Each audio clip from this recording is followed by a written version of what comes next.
Hey there, Todd Cameron here, GP, and I just wanted to walk you through, again, a module from the Australian Government training, which is all around getting healthcare workers vaccine ready so as that they're able to deliver the COVID vaccine. So, as you well know, the TGA prevents doctors and other healthcare workers talking about products.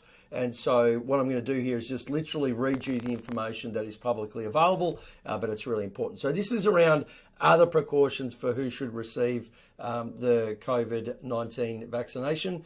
The first one here is immunocompromised individuals, and the current COVID-19 vaccines do not use live vaccines and therefore pose no risk to people who are immunocompromised, including people with HIV. So there's no virus in the vaccine, and so that means that those people can safely receive the vaccine, which is great.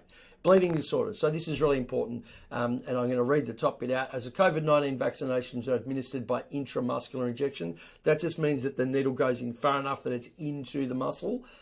There is a potential bleeding risk for those with bleeding disorders. Now, the bleeding risk is actually into the muscle, so it's not as if that can occur elsewhere as a result of that. It's not necessary to check the INR or of anti-10A before vaccination for individuals who are on established and stable anticoagulation therapy. So this is a really important conversation to have with your GP. If you take any medication that are blood thinners, have a conversation and make sure that it is safe for you to receive this at the moment, because the only way you're going to find out about this is to have a conversation with your GP. Make sure it's your normal GP. It's just going to be a much easier conversation. So do that. And the last one here, previous COVID-19 infection.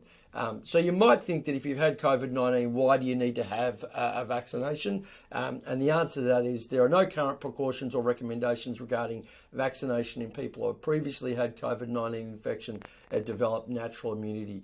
The level and duration of natural immunity gain is not yet known. It is recommended that these people still receive the vaccine, and routine checking of serology or viral testing prior to vaccination is not necessary or recommended. So if you have had COVID-19 before, it is still recommended that you receive the COVID-19 vaccine, and there's no need to do any other tests, provided it's clear that you're no longer contagious. And again, that's a conversation you should have with your normal treating medical team. All right, hope that's been useful. There were only those three things that were part of the module, and I wanted to share them widely so as that people have a fair idea about what they need to be speaking to their GP about. All right, have a great day. Bye.